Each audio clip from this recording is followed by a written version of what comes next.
Hello, नमस्ते, welcome, वड़क्कम, सत श्री अकाल। स्वागत है आपका साप्ताहिकी में। मैं साबिता ठाकुर और मैं ऋतु शर्मा एक बार फिर से हाजिर हैं हम आपका मनपसंद कार्यक्रम साप्ताहिकी लेकर, जिसमें हम आपको बहुत कम समय में देते हैं हमारे हर कार्यक्रम की पूरी जानकारी। तो अगले 1 घंटे तक बने रहिए हमारे साथ और जानिए कि ग्रीन टीम ने इस हफ्ते इकट्ठी की है आपके लिए कौन कौन सी जानकारियां।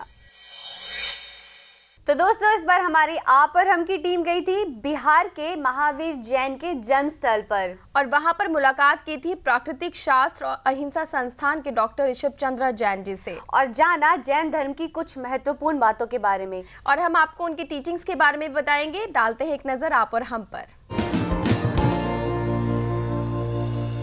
भगवान महावीर को लेकर थोड़ा सा संशय है, थोड़ी सी दुविधा है लोगों के मन में कि आखिर उनकी जन्म स्थान कौन सा था।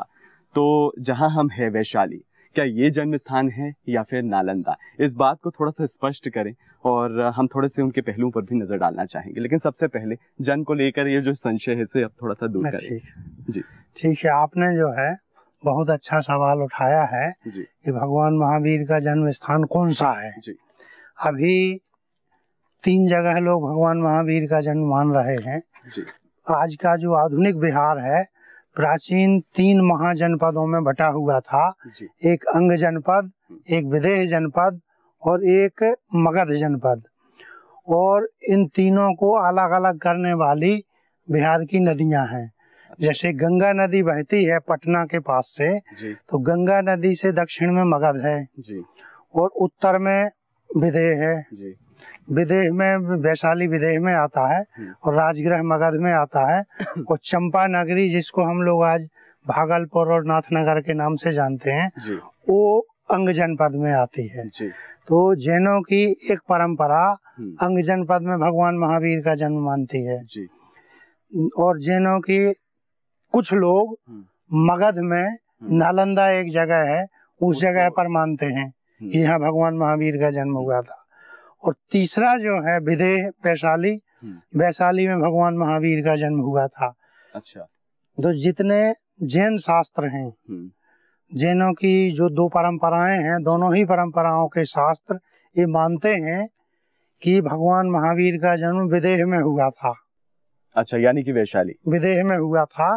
तो विदेह का जो कुंडग्राम नाम की जगह थी उसमें हुआ था। डॉक्टर साहब, क्योंकि ये 24वें और आखिरी तीर्थंकर थे, इससे पहले जितने भी तीर्थंकर रहे होंगे जैन धर्म के, ऐसा क्यों है कि सबसे ज्यादा प्रचलन में भगवान महावीर ही आए और इनकी ही सबसे ज्यादा चर्चा होती है पूरे जैन धर्म में, ऐसा क्यों? हाँ, इसका कारण है कि जो सबसे अंत में आता है, जैसे उदाहरण लीजिए आप एक परिवार का, कि अगर 4-5 भाई होते हैं तो उसमें बड़ा भाई परिवार की सबसे ज्यादा सेवा करता है।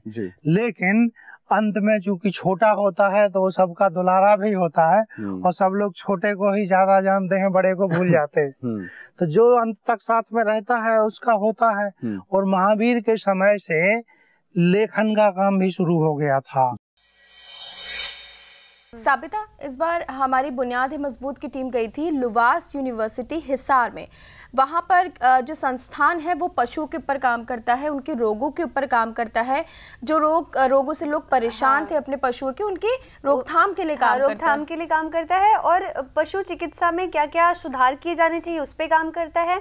और मतलब एक खुर और मुख रोग है, तो बेसिकली जो मेन उनका है वो खुर और मुख रोग के ऊपर करते हैं, जिसमें वो ये देखते हैं कि कहाँ से इसकी उत्पत्ति हो रही है, कितने संख्या में पशु इससे बीमार पड़ रहे हैं, उसके ऊपर पूरा शोध करते हैं और पूरा शोध करके उस पर दवाइयाँ बनाई जाती है और उसी से मतलब उसका इलाज किया जाता है। बिल्कुल। और साबिता, मैं तुम्हें बताना चाहूंगी कि हिसार में पहले लोग एक नीली जीभी रोग से परेशान थे अपने पशुओं में, जिसको ब्लू टंग के नाम से भी जाना जाता है।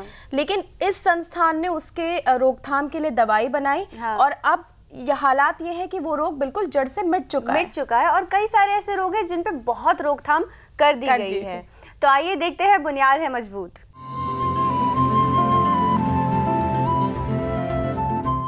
सदियों से मनुष्य जाति पशुपालन पर निर्भर है, क्योंकि पशुपालन रोजगार का एक अच्छा रास्ता है। लोग छोटे बड़े स्तर पर पशुपालन करते हैं और अच्छा मुनाफा कमाते हैं। इसलिए पशुओं की देखरेख के लिए भारत सरकार की तरफ से कई पशु चिकित्सालय संचालित किए जा रहे हैं। लेकिन इन पशु चिकित्सालयों में मात्र पशुओं का इलाज किया जाता है। भविष्य में पशु को ये बीमारी ना हो या बीमारी महामारी का रूप धारण ना कर ले, इस ओर ध्यान नहीं दिया जाता।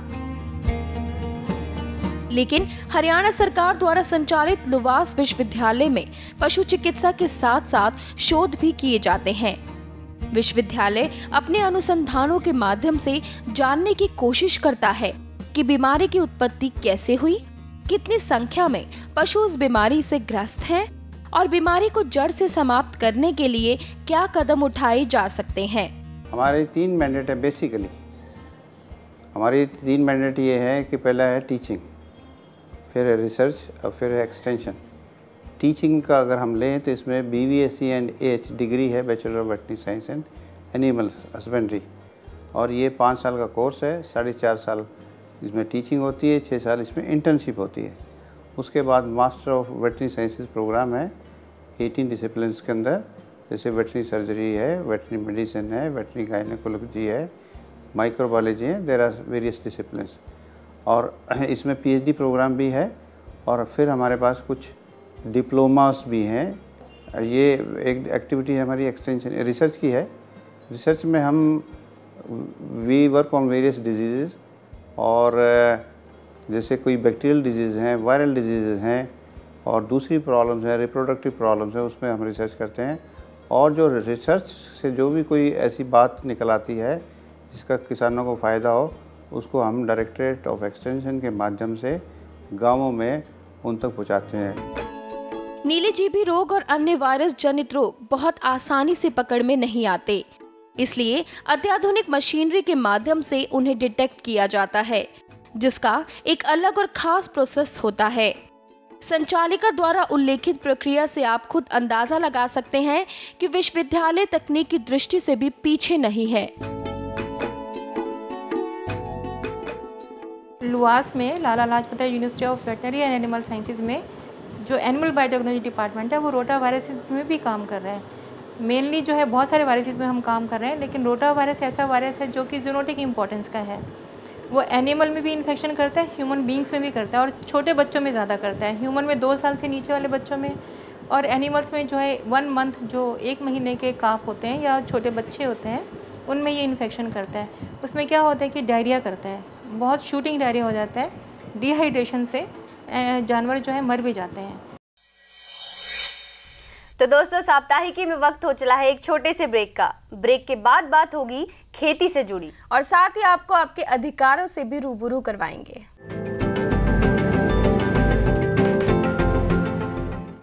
तो दोस्तों, ब्रेक के बाद स्वागत है आपका साप्ताहिकी में। अब बात हमारे कार्यक्रम बातें खेती की पर, जिसमें हमने इस बार आपको बताया शलजम की खेती के बारे में। रितु, तुमको पता है शलजम जितना खाने में स्वादिष्ट होता है उतने ही उसके गुण भी हैं। अच्छा, हाँ, उसमें अगर हम शलजम खाते हैं, अगर हम अपने खाने में डाइट में इस्तेमाल करते हैं शलजम का, उससे हमारा कोलेस्ट्रॉल कम होता है। अच्छा। और अगर कोई फिट रहना चाहता है, सुंदर दिखना चाहता है, या फिर वजन कम करना चाहता है, उसके लिए भी शलजम बहुत उपयोगी होता है। साबित, तुमने बातें तो बहुत अच्छी कही। अब मैं तुम्हें जरा इसकी खेती से जुड़ी बातें बताती हूँ। अच्छा। कि इसका जो जलवायु में आर्द्रता अधिक ना हो, और ना ही इसके लिए ना ज्यादा गर्म मौसम चाहिए, ना ज्यादा ठंडा मौसम चाहिए। हाँ। और अगर इसकी भूमि की बात करें, हाँ, तो अगर शलजम की खेती आप करते हो तो उसमें जो जल निकासी बनाना पड़ता है, आपको इंतजाम उसका बहुत अच्छे से करना पड़ेगा, क्योंकि जो शलजम है वो हमेशा मिट्टी के अंदर होता है। तो आइए देखते हैं और जानते हैं कुछ रोचक बातें शलजम की खेती पर। बचपन में जब हम पढ़ा करते थे तो ये कहा जाता था शलजम, मूली और चुकंदर, और ये रहते हैं जमीन के अंदर, और अगर जरा भी पानी भरेगा तो ये जो है बर्बाद हो जाएंगे, सड़ने लगेंगे, गलने लगेंगे, इनकी बढ़वार नहीं होगी। अच्छा, भूमि और जलवायु के अलावा जब हम इसकी वैरायटी की बात करते हैं, प्रजातियों की, तो मौसमानुकूल, क्षेत्रवार किस तरीके से चयन करना चाहिए? देखिए, शलजम के लिए भारतीय के संस्थान दिल्ली, पूसा जिसे कहते हैं, इसने शलजम पर प्रजातियों पर बहुत काम किया है, और काफ़ी जो है प्रजातियां इन्होंने निकाली हैं इस पर। इसमें पर्पल टॉप, ब्लैक ग्लोब, ये पर्पल टॉप ब्लाइट ग्लोब जो है ये उत्तरी भारत के मैदानी क्षेत्र के लिए और पर्वतीय क्षेत्रों के लिए ही बहुत उपयुक्त है और ये 55 से 60 दिन में तैयार भी हो जाती है। उसके बाद आती है पूसा चंद्रमा। पूसा चंद्रमा भी उत्तरी जो भारत है हमारा उसके मैदानी क्षेत्रों के लिए उपयुक्त तो है ही, लेकिन जो मध्य और अधिक ऊंचाई वाले पर्वतीय क्षेत्र हैं उनके लिए भी ये बहुत उपयुक्त है और 55 से 60 दिन में ये तैयार हो जाती है। उसके बाद आती है पूसा स्वर्णिमा। पूसा स्वर्णिमा जो है ये पहाड़ी क्षेत्र के लिए जो है विशेषकर है और जून से लेकर के अक्टूबर तक हम इसको पहाड़ी क्षेत्र में बोएंगे और जब मैदानी क्षेत्र की बात आती है तो हम अक्टूबर से दिसंबर तक मैदानी क्षेत्र में इसको बोएंगे। मतलब दोनों ही के लिए उपयुक्त है, लेकिन इसका बोने का समय अलग अलग है। उसके बाद अर्ली स्नोवाल है, आपका अर्ली येलो है, लोकल रेड है, गोल्डन वाल है, पूसा कंचन और पूसा श्वेता। ये प्रजातियां जो हैं ये अधिकांशतः उन्नतशील प्रजातियां और उनसे अधिक से अधिक उपज ली जा रही है। लाही को जो है वो सरसों से, राई से बहुत ज़्यादा इसमें एक कन्फ्यूजन है। मैं चाहूँगी कि सबसे पहले आप इसको दूर करें। देखिए बहुत अच्छी बात आपने शुरुआत में ही कह दी। और देखिए सरसों और लाही और बुंदेलखंड में कुसुम, ये 3 ऐसी फसलें हैं जो तेल के लिए ही इस्तेमाल की जाती हैं। तिलहनी फसलों में तीनों तिलहनी फसलें हैं और तीनों जो है ये खाने का जो तेल है जो जैसे सरसों है बिल्कुल उसी तरीके से लाई है और उसी तरीके से बुंदेलखंड में इसको कुसुम की फसल के नाम से जानते हैं। लाही जो है ये तोरिया और भी कहते हैं इसको हम, तोरिया जैसे सरसों को राई कहते हैं, राई और सरसों कहते हैं, ऐसे ही इसको तोरिया या लाही कहते हैं। दोस्तों अब बात हमारे कार्यक्रम बात पते की, जिसमें हम आपको आपके अधिकारों से जुड़ी जानकारी देते हैं।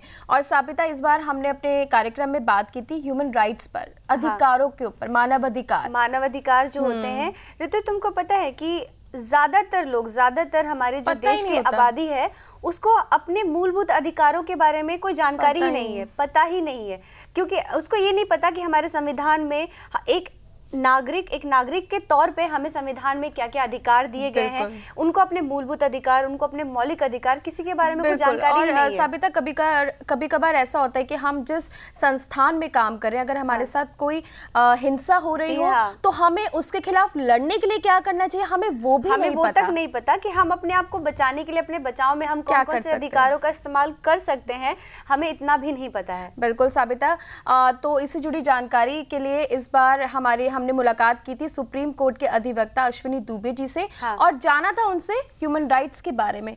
तो हम लोग भी जानते हैं उनसे, एक नजर डालते हैं।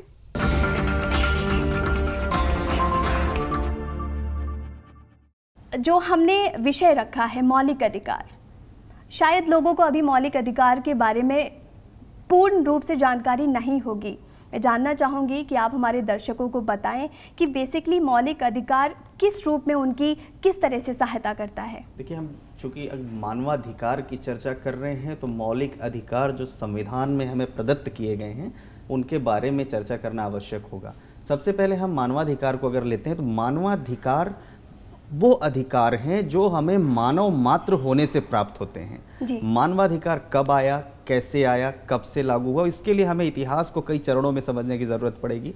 16वीं शताब्दी में बेसिकली उस समय नेचुरल राइट्स के रूप में, प्राकृतिक अधिकारों के रूप में इनको माना जाता था कि उस समय जितनी कुरीतियां थी उनके खिलाफ लड़ने के लिए।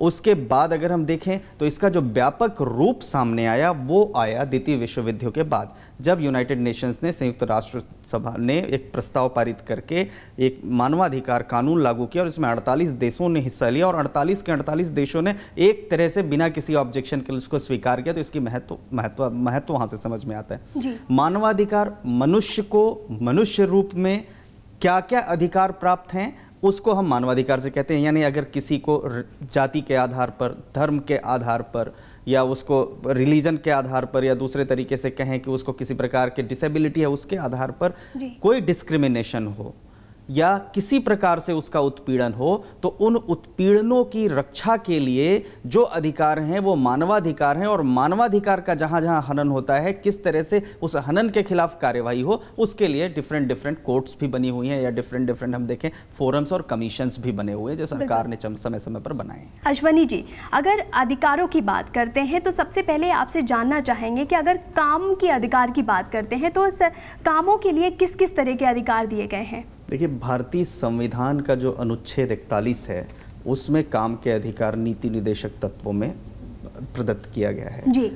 हर इस देश में अपनी जो आर्थिक क्षमता के आधार पर हर किसी को रोजगार दिया जाएगा, और रोजगार जैसे हम अगर मनरेगा जैसी चीज़ों की बात करें तो वो उन्हीं आर्टिकल 41 में वो अनुच्छेद 41 के तहत मनरेगा जैसी चीज़ें देश में आई। अब अगर मान लीजिए एक समान अधिकार किसी को काम का नहीं मिलता है, या काम करने के बराबर एक व्यक्ति ने अगर मजदूरी का काम कर रहा है, दूसरा भी मजदूरी का काम कर रहा है, और दोनों के बीच में इकोनॉमिकल या अगर हम सैलरी की बात करें या डिस्क्रिमिनेशन की बात करें कोई वायलेशन होता है, तो उस व्यक्ति को भी उसी काम के बदले में उतना ही पाने का अधिकार है जितना दूसरे व्यक्ति को उस काम के बदले में मिल रहा है। बिल्कुल। एक चीज़ तो यहाँ हो गई। अब अगर काम के अधिकार का वायलेशन होता है, जैसे अभी आपने ह्यूमन राइट्स एक्ट की बात किया, तो ह्यूमन राइट्स एक्ट तो जो है मानवाधिकार कानून जो है वो तो है ही है, उसके अलावा भी इतनी सारी एनफोर्समेंट एजेंसी जैसे लेबर कोर्ट, लेबर कमिश्नर का ऑफिस और इस तरह की चीज़ें बनी हुई हैं। अगर किसी प्रकार का वायलेशन होता है तो वो व्यक्ति वहां जाकर के अपनी शिकायतों के लिए मुकदमा पंजीबद्ध करवा सकता है, कंप्लेंट कर सकता है। सब जो काम का अधिकार आपने हमें दिया वहां उसका वायलेशन हो रहा है। फिलहाल वक्त तो चला एक और छोटे से ब्रेक का, लेकिन आप कहीं जाइएगा नहीं, क्योंकि हफ्ते भर की जानकारियों को एक साथ देखने का ये सुनहरा मौका आपको बार बार नहीं मिलेगा।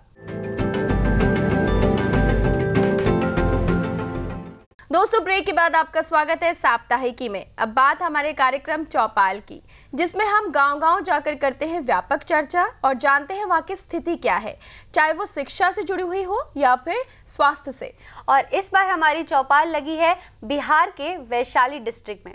और ये तो तुमको पता है, वैशाली डिस्ट्रिक्ट से, बिहार के वैशाली से ही हमारे लोकतंत्र की शुरुआत हुई थी। और एक और बात मैं बताना चाहूंगी कि ये भगवान बौद्ध की कर्म भूमि के साथ ही भगवान महावीर की जन्मभूमि भी है। अच्छा, तो इतनी पवित्र भूमि होने के बाद भी यहाँ की शिक्षा व्यवस्था और स्वास्थ्य व्यवस्था के कैसे इंतजाम है? बिल्कुल। आओ चलो देखते हैं चौपाल में।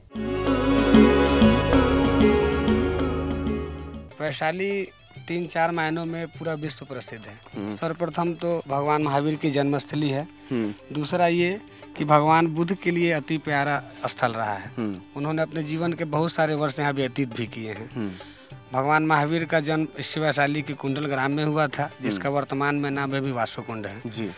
यहाँ लिच्छवियों द्वारा स्थापित विश्व की प्रथम लोकतंत्र है। आज पूरे विश्व में लोकतंत्र सर्वव्यापी है, पूरे विश्वव्यापी है, जिसकी शुरुआत सर्वप्रथम वैशाली से ही हुई है। इस मायने में भी वैशाली का इतिहास बहुत बड़ा और ब्रॉड हो जाता है। सोनू जी के साथ अंदर गांव में चलते हैं, हर उस बारीकी, हर उस पहलू पर नज़र डालते हैं जिसके बारे में इन्होंने इस गांव से संबंधित जो भी चीज़ें हैं उसके बारे में बताया। तो अंदर चलते हैं, अंदर जाके ज़्यादा पता लगेगा कि क्या कुछ चीज़ें हैं गाँव के अंदर। आई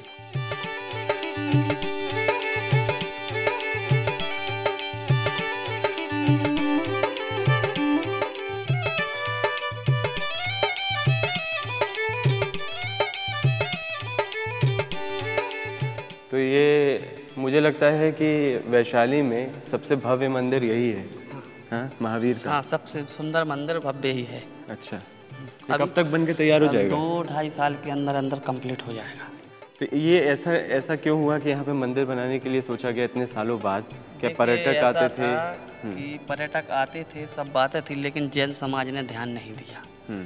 तो विद्यानंद जी महाराज है ना, उनको सपना आया, जो दिल्ली में रहते हैं अभी कुंद भारती में, कि सब जन्मभूमियों का विकास हो चुका है, वैशाली में भगवान महावीर स्वामी का जन्म नहीं हुआ है, तो फिर उन्होंने ये मंदिर बनवाया है। अच्छा। हाँ, ये भी कहा जाता है क्योंकि भगवान बुद्ध ये मानते थे कि भगवान आपके अंदर है, बसता है। जब आपको ज्ञान मोक्ष हो जाता है, ध्यान जब आप करते हैं, मेडिटेशन करते हैं, तो फिर आपको भगवान की प्राप्ति होती है। क्या उसी तरीके की टीचिंग्स महावीर यानी कि अगर जैन धर्म की बात की तो इसमें भी दी गई है? देखिए, ऐसा तो कोई इंसान है नहीं कि जिसकी आत्मा में भगवान ना बसा हो। भगवान तो सभी की आत्मा में बसा हुआ। वो तो अपना अपना एक आत्मा, किसी का कहीं चल जाता है, किसी का कहीं चल जाता है, लेकिन जो भगवान महावीर है ना, जैन धर्म का संदेश इन्हीं ने ही दिया है।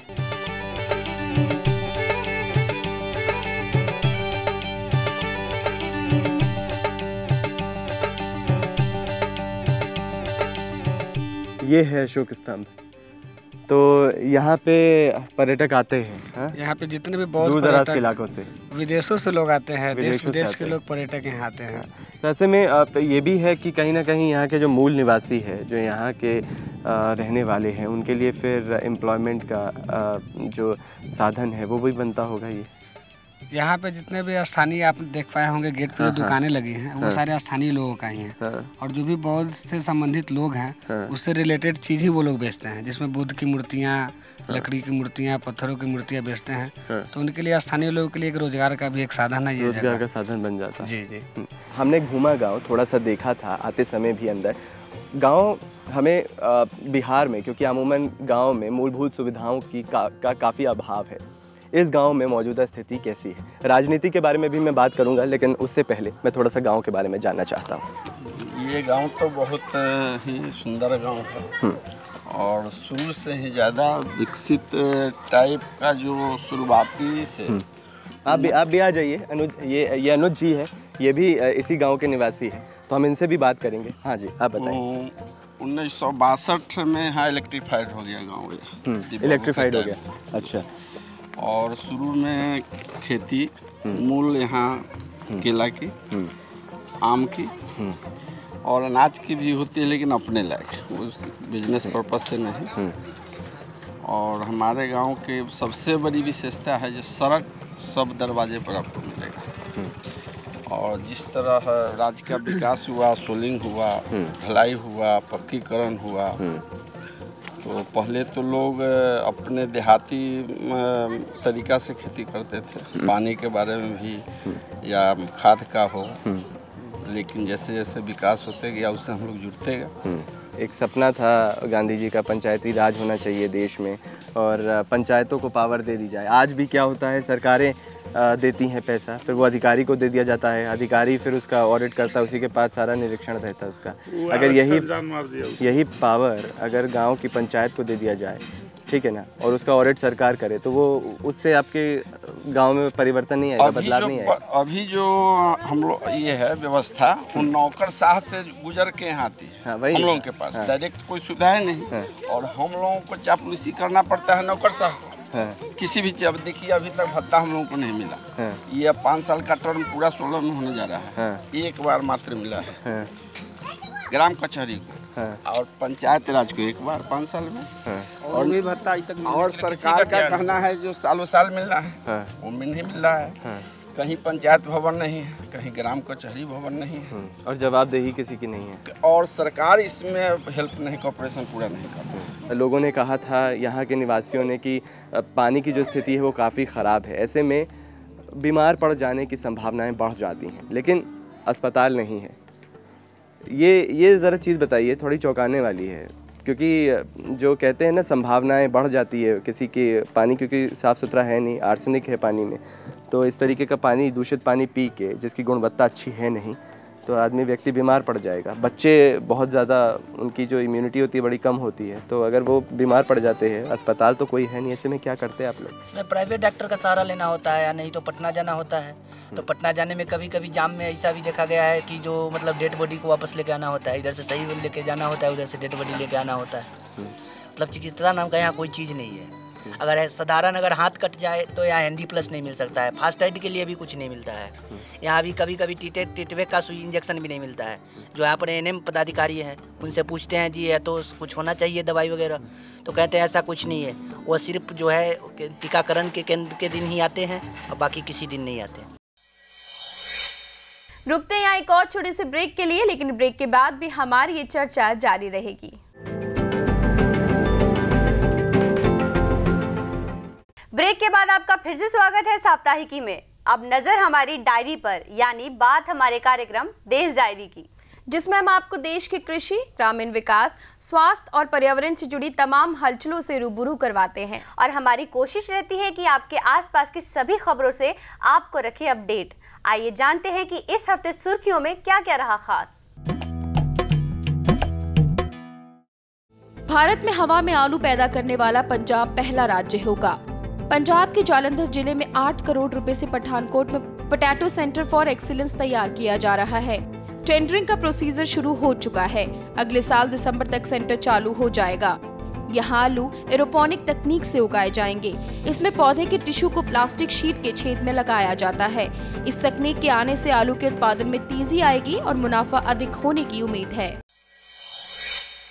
केंद्र सरकार ने एक बार फिर स्वच्छ भारत मिशन के तहत सफाई अभियान को फिर से शुरू किया है। 25 सितंबर से शुरू हो चुका ये अभियान अगले साल 31 मार्च 2016 तक चलेगा। अभियान का पहला चरण जहां ट्रांसपोर्ट सेक्टर में चलाया जाएगा, वहीं दूसरे चरण में ये अभियान थीम पर आधारित होगा। दूसरे चरण के अभियान के लिए 11 थीम का चयन किया गया है। साथ ही कई मंत्रियों ने ये सुझाव भी दिया है कि रेलवे स्टेशनों, हवाई अड्डों, शिपयार्ड, अस्पताल, स्कूल, कॉलेज और टूरिस्ट डेस्टिनेशन को भी सफाई के मामले में ग्रेडिंग कर रैंकिंग दी जाएगी, जिससे इस अभियान को सफल जल्दी बनाया जा सकता है। उत्तर प्रदेश में सिगरेट या सिगार का कश लगाने का शौक महंगा होने वाला है। यही नहीं, सादा पान मसाले और खैनी के लिए भी आपको अब अधिक कीमत चुकानी पड़ेगी। राज्य सरकार इन उत्पादों पर वैट की दर 10 से 15% बढ़ाने पर विचार कर रही है। प्रदेश में मौजूदा समय में सिगरेट व सिगार पर 25% के हिसाब से वैट की वसूली की जा रही है। साथ ही प्रदेश सरकार ने खुली सिगरेट की बिक्री पर भी रोक लगा दी है। अगर आप यात्रा के लिए रेल का प्रयोग अधिक करते हैं तो अब आपको किसी भी चीज के लिए परेशान होने की जरूरत बिल्कुल भी नहीं है। यात्रियों की सुविधा के लिए रेलवे ने एक नया ऐप बनाया है जिसका नाम है railyatri.in। यात्री इसे अपने मोबाइल पर गूगल प्ले स्टोर से डाउनलोड कर सकते हैं। इस ऐप से न सिर्फ यात्रियों को आरक्षित बर्थों की अपडेट सूचना मिलेगी, इसके साथ ही ट्रेनों के आवागमन की जानकारी भी मिलेगी। इससे पहले यात्रियों को ट्रेन परिचालन और बर्थों के आरक्षण की स्थिति जानने के लिए रेलवे या IRCTC की साइट अथवा फोन नंबर 139 का सहारा लेना पड़ता है। लेकिन अब इस ऐप से आप घर बैठे समय को बचाते हुए सारी जानकारी प्राप्त कर सकते हैं। इसके साथ ही ट्रेन के कोच में ऊपर की सीट पर बैठने वाले यात्रियों के लिए जल्दी सीढ़ियां लगेंगी। इस साल के रेल बजट में घोषित हो चुकी योजना को अमली जामा पहनाने के लिए रेलवे बोर्ड स्तर पर कार्रवाई हो रही है। इसी साल जोन की प्रमुख ट्रेनों में सीढ़ियां लगाई जाएंगी। दिल्ली को प्रदूषण और ट्रैफिक जाम से मुक्ति दिलाने के लिए सरकार हर महीने 22 तारीख को दिल्ली के किसी भी रूट को कार फ्री जोन घोषित करके लोगों से अपील करेगी कि उस दिन वो अपनी कार से जाने के बजाय पब्लिक ट्रांसपोर्ट से जाए। इसके अलावा 8 अक्टूबर को दिल्ली की जनता के साथ भी बड़े स्तर पर एक संवाद कार्यक्रम का आयोजन किया जाएगा, जिसमें आम लोग सरकार को बताएंगे कि अपनी निजी गाड़ियां छोड़कर पब्लिक ट्रांसपोर्ट का इस्तेमाल करने के लिए उनकी क्या अपेक्षाएं हैं। इसके तहत 5 ऐसी जगहों की पहचान की जाएगी जहां सबसे ज्यादा जाम लगता है। उसके बाद ट्रैफिक पुलिस, PWD, DTC जैसी सभी एजेंसियां आपस में मिलकर ये प्लान बनाएंगी कि उन जगहों पर कौन से कदम उठाए जाने की जरूरत है, जिससे कि जाम की समस्या से छुटकारा मिल सके। अगर ऐसा होता है तो प्रदूषण कम के साथ ही लोगों को आवाजाही में भी तकलीफ कम होगी। नेशनल ग्रीन ट्रिब्यूनल एनजीटी ने केंद्रीय पर्यावरण मंत्रालय को ये आदेश दिए हैं कि वे नदी के किनारे होने वाले खनन के लिए हर साल 1 सितंबर तक किसी को भी मंजूरी न दे। इस आदेश को अभी फिलहाल उत्तर भारत के लिए ही लागू किया है। एनजीटी द्वारा ये बात कही गई कि पर्यावरण मंत्रालय द्वारा नियमों के उलट भी बरसात के दौरान नदियों में से रेत निकाले जाने का काम जोरों शोरों पर होता है। लेकिन पर्यावरण मंत्रालय ने अभी एनजीटी की इन बातों को सही न ठहराते हुए फिलहाल एनजीटी द्वारा कही गई बातों पर गौर करने पर विचार किया है। राजधानी में देश भर से आए विशेषज्ञों ने लीवर, पित्ताशय संबंधी बढ़ रही बीमारियों पर चिंता जाहिर की है। वर्तमान में पाचन तंत्र से जुड़े कैंसर का तेजी से इजाफा हो रहा है। इसमें सबसे ज्यादा पेट, पित्ताशय जैसे अंगों को खतरा है। कैंसर के कुल मरीजों में 40% मामले आहार नली, 15 से 20% पित्ताशय के कैंसर के होते हैं। वहीं पित्ताशय के कैंसर का सबसे ज्यादा खतरा गंगा किनारों पर रहने वाले लोगों में पाया गया है। इसका प्रमुख कारण गंगा में प्रदूषण के चलते दूषित हुआ भूगर्भ जल और अनाज सब्जी उत्पादन में कीटनाशक दवाओं का अधिक इस्तेमाल करना है। मजदूरी दरों में बढ़ोतरी के साथ ही प्रदेश के मजदूरों की लंबे समय से जारी मांग पूरी हो गई है। अब महंगाई दर के अनुसार 100% आधार पर वेतन में वृद्धि की जाएगी। मुख्यमंत्री मनोहर लाल खट्टर ने कहा, कि मजदूरी की बढ़ी हुई दरें 1 नवंबर 2015 से लागू होंगी। प्रदेश में कई वर्षों में बढ़ाई गई न्यूनतम मजदूरी को हरियाणा दिवस पर 1 नवंबर से बढ़ाया जा रहा है। न्यूनतम मजदूरी दर हर 5 वर्ष उपरांत बढ़ाना होता है। हरियाणा में इन दरों को साल 2007 में बढ़ाया गया था। अब कुशल मजदूरों की न्यूनतम मजदूरी 6,536 मासिक से बढ़ाकर 9,699 रुपए और अकुशल मजदूरों की न्यूनतम मजदूरी 5,900 मासिक से बढ़ाकर 7,600 रुपए मासिक किए जाने का ऐलान कर दिया गया है। कृषि जगत की जानी मानी पत्रिका एग्रीकल्चर टुडे ने 8वां एग्रीकल्चर लीडरशिप समिट 2015 का आयोजन किया। इस समिट का विषय था देश की खाद्य सुरक्षा के लिए कृषि का बेहतरीन ढांचा क्या हो।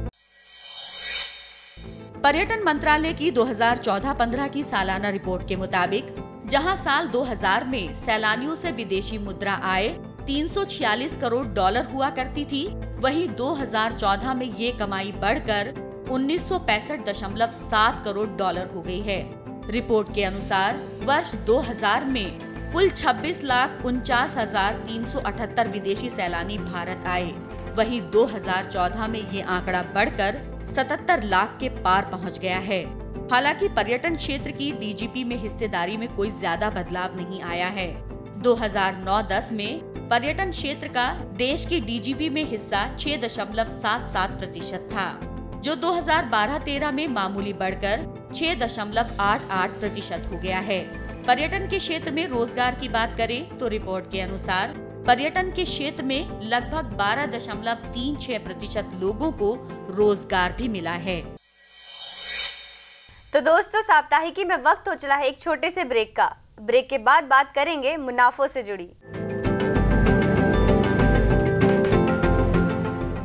दोस्तों, ब्रेक के बाद आप सभी का स्वागत है साप्ताहिकी में। अब बात हमारे कार्यक्रम खबर मुनाफे की। इस हफ्ते हमने बात की थी चीनी, सोयाबीन और कपास की। और जैसा कि दोस्तों आपको पता है कि हम खबर मुनाफे में आपके मुनाफों से जुड़ी बातें करते हैं, तो ऐसा ही हमने इस बार आपको चीनी, सोयाबीन और कपास के निर्यात आयात पे होने वाले मुनाफे और बाजार में चल रहे हलचलों के बारे में बताया था। शुगर के लिए आपसे पूछना चाहेंगे, जिस तरह से गन्ने की नई पिरोई महाराष्ट्र में 15 अक्टूबर से शुरू होने वाली है, उसको लेकर सरकार ने कुछ निर्देश दिए हैं। आपसे जानना चाहेंगे कि वो निर्देश क्या है।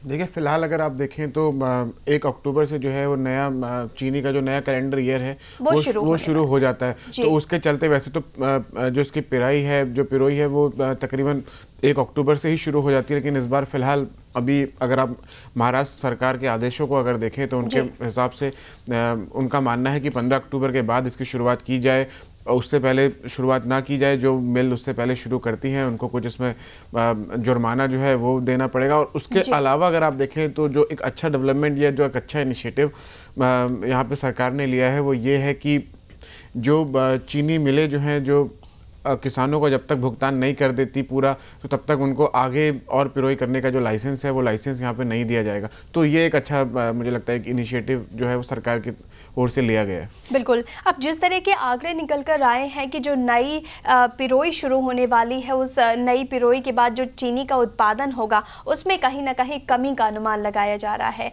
उसके पीछे की क्या वजह है? देखिए, अगर आप इस बार की बुआई अगर देखें तो जब बुआई हुई थी गन्ने की, अगर आप भारत की बात करते हैं तो मुख्य तौर पे महाराष्ट्र और उत्तर प्रदेश 2 राज्य जहाँ पे गन्ने की बुआई जो है वो सबसे ज़्यादा होती है। तो बुआई इस बार अगर आप देखें पिछले साल से कंपेयर करें तो बुआई ऑलमोस्ट पिछले साल के बराबर ही थी। तकरीबन आंकड़ों के हिसाब से अगर देखें तो 0.4% की कमी यहाँ पे जो है वो देखने को मिली थी। और ये जो एकरेज था ये तकरीबन आपका 52.84 लाख हेक्टेयर के आसपास का एकरेज था। तो बुआई ऑलमोस्ट पिछले साल के बराबर ही हुई। लेकिन उसके बाद जब जुलाई लास्ट या अगस्त में जो बारिश होनी थी वो बारिश नहीं हुई, और कहीं जाके सितंबर में भी अगर थोड़ा बहुत बारिश हो जाती तो मुझे लगता है वो यहाँ पे थोड़ा सा फसल के लिए अच्छा होता। लेकिन जो ये बारिश उस टाइम पे नहीं हुई, उसके नहीं होने की वजह से मुझे लगता है अब जो पर हेक्टेयर जो प्रोडक्टिविटी जो होती है वो प्रोडक्टिविटी में यहाँ पे कमी जो है वो देखने को मिलेगी। यानी कि आप ये मान के चलिए कि जो गन्ने का कुल उत्पादन होगा उस उत्पादन में यहाँ पे कमी देखने को मिलेगी, और उसके चलते फिर आगे जो चीनी बनेगी उसमें भी यहाँ पे कमी जो है वो देखने को मिलेगी। निर्मल जी, जिस तरह से यूएसडीए के बाद अब आईजीसी ने भी सोयाबीन के उत्पादन में रिकवरी का अनुमान जारी किया है, जानना चाहेंगे आपको कि किस तरह की रिकवरी और किस तरह के आंकड़े निकल कर आने वाले हैं? देखिए, फिलहाल अगर अभी के हिसाब से अगर आप देखें तो जो अमेरिका में जो फसल अब ऑलमोस्ट तैयार हो गई है या होने वाली है, उसको अगर देखें तो उसमें जो उत्पादन यहाँ पे जो पहले फोरकास्ट किया गया था उसको यहाँ पे बढ़ाया गया है। तो ये मानिए आप मोटे मोटे तौर पे तकरीबन 106 लाख टन के आसपास का प्रोडक्शन जो है वो अमेरिका में होगा, ऐसा अंदेशा जो है वो जताया जा रहा है। और उसके अलावा अगर आप दुनिया भर की अगर आप बात करें तो अब चूंकि ब्राज़ील और अर्जेंटीना में तो अब बुआई शुरू होगी सोयाबीन की, लेकिन वहाँ के भी जो अभी एस्टिमेट्स निकल के आ रहे हैं या जो मौसम के हिसाब से जो बुआई को लेके आंकड़े निकल के आ रहे हैं, तो वो यहाँ पे थोड़ा सा दर्शा रहे हैं कि इस बार दोबारा से सोयाबीन की फसल जो है वो एक अच्छे स्तर पे एक अच्छी क्रॉप होने की संभावना जो है वो जताई जा रही है। और तकरीबन पूरे दुनिया की अगर आप बात करें तो मुझे लगता है जो इस रिपोर्ट को अगर आप देखें तो तकरीबन 300 लाख टन के पार की जो फसल है वो होने के अंदेशा जो है ये रिपोर्ट के माध्यम से दर्शाया जा रहा है। दरअसल आपको बता दें, आईजीसी के मुताबिक साल 2015 और 16 के दौरान अमेरिका में सोयाबीन का उत्पादन 10.60 करोड़ टन तक पहुंच सकता है। इससे पहले अगस्त में जारी रिपोर्ट में आईजीसी ने उत्पादन 10.55 करोड़ टन होने का अनुमान जारी किया था। निर्मल जी, अगर कपास की नई बुआई की बात करते हैं तो पिछले 2 सप्ताह से जो वहां पर बारिश हुई है उससे कहीं ना कहीं फसल को फायदा होने का जो यहाँ पर संभावनाएं हैं वो लगाई जा रही हैं। आपसे जानना चाहेंगे क्या है पूरा सच और क्या आंकड़े कहते हैं? देखिए, फिलहाल जो बारिश हुई है उससे थोड़ा बहुत फ़ायदा तो ज़रूर होगा, लेकिन ये बारिश अब बहुत लेट हो चुकी है, तो मुझे लगता नहीं कि बहुत ज़्यादा जिस तरीके से अनुमान लगाया जा रहा है कि फ़ायदा ज़्यादा होगा उतना फ़ायदा होगा। लेकिन ये है कि हाँ, बारिश हुई है तो अच्छी बात है।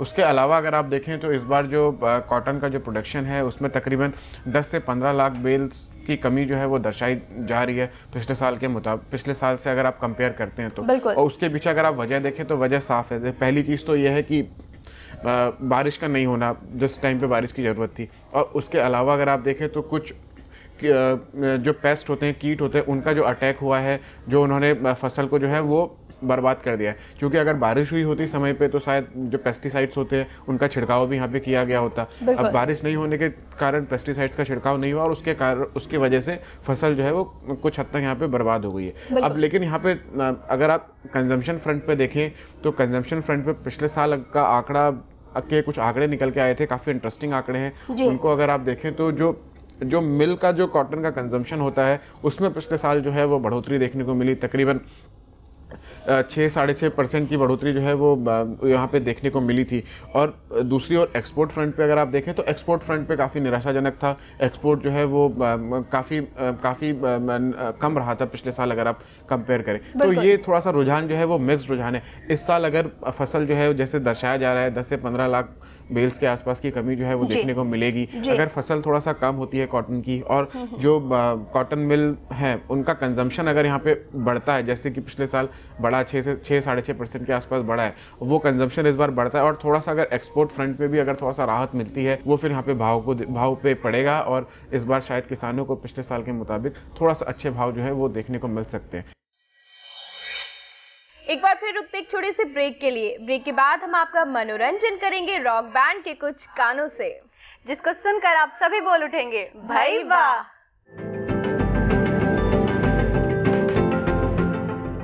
तो दोस्तों, ब्रेक के बाद एक बार फिर से स्वागत है आपका साप्ताहिकी में।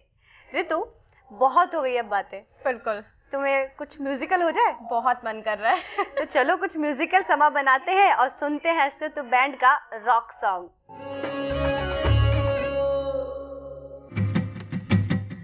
दिल्ली शहर की भागती दौड़ती जिंदगी में खुद के लिए वक्त निकालना तो सबसे टफेस्ट काम में से एक है, लेकिन दिल्ली वालों को म्यूजिक से खास लगाव है। इतनी फास्ट लाइफ में भी ये लोग म्यूजिक के लिए किसी न किसी तरीके से वक्त निकाल ही लेते हैं। अच्छा म्यूजिक और नया म्यूजिक सुनना पसंद करता हूँ। रॉक म्यूजिक बेसिकली जो यूथ है उसको रॉक म्यूजिक ही पसंद आता है और क्लासिक म्यूजिकल से रुझान हटता जा रहा है जो हमारा यूथ है, और रॉक म्यूजिक सुनना सभी पसंद करते हैं। ये तो है आम लोगों की बात, लेकिन अब हम आपको लेके चलते हैं म्यूजिक के एक ऐसे दीवानों के पास जिन्होंने दिल्ली शहर में अपने म्यूजिक से धूम मचाई हुई है।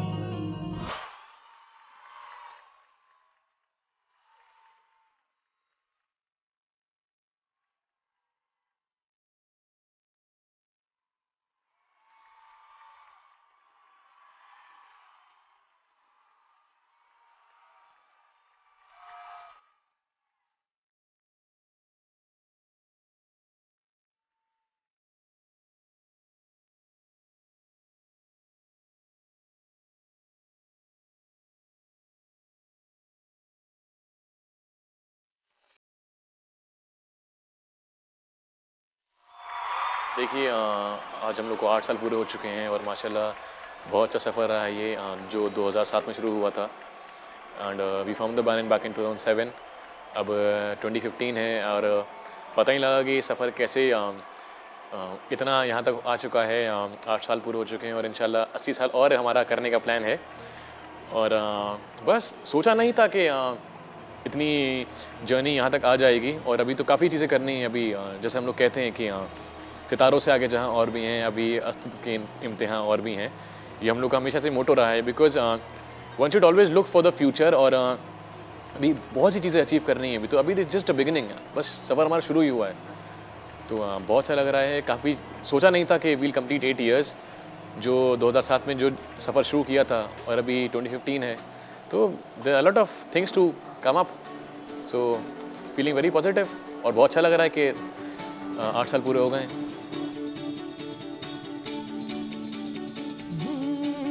जो पिघल गया वो दिया नहीं, वो जो संभल गया जिया यही। सवाल है आसान नहीं, दिल की बातें वहम है, वफा नहीं। कभी कभी खुशियाँ, कभी पास है, कभी दूरियाँ। रोजाना एक नई कहानी, रोजाना होती है खत्म। तो 2007 में सलमान ने कॉलेज ज्वाइन किया। अच्छा वोकलिस्ट था, ईसी एडमिशन हुआ, बहुत पसंद आया। और फिर ज़मान गिटार बजाता ही था उसका भाई, तो हमारे को गिटार प्लेयर की भी ज़रूरत थी। तो he used to play with us जब वो स्कूल में था। अब हम लोगों की लाइकिंग सेम थी, जो म्यूज़िक बजाना है वो सेम था, सब चीज़ें सेम थी, सिमिलैरिटीज़ थी, हंसी मजाक करते थे, बुरा नहीं मानते थे। तो हमने कहा लेट्स फॉर्म अ बैंड, एक बैंड काम शुरू करते हैं, मस्ती मजाक में चलो करते हैं कुछ काम। तो उसी तरीके से हमने कॉलेज बैंड के नाम से अस्तित्व शुरू किया और आज हम यहाँ हैं। रोज़ाना एक नई कहानी, रोज़ाना लेती है जन्म। क्योंकि 8 साल पहले हम लोग बच्चे थे और कॉलेज में थे। मैं तो स्कूल से इन लोगों के साथ बजा रहा हूँ। जब आयुष ने और सलमान ने, ये लोग मुझे पढ़ने नहीं देते थे और मुझे एकदम से एग्ज़ाम्स के बाद और स्कूल के बाद बुला लेते थे कि आजा प्रैक्टिस करेंगे। और मैं स्कूल से ही कॉलेज आता था प्रैक्टिस करने। और उस टाइम पे बस एक जुनून था कि हाँ बैंड बनाना है और सबके साथ एक ये था कि अच्छा म्यूज़िक बजाना है। ऑनेस्टली अस्तित्व मेरे लिए मेरी पहचान है। मतलब हम लोगों ने देखा है, बी वेरी ऑनेस्ट, हम लोगों ने देखा है बैंड्स बनते हैं, बैंड्स टूट जाते हैं, बट आई गेस हम लोग 8 साल में we guys are more than just family, more than just friends. रोज़ाना रोज़ाना रोज़ाना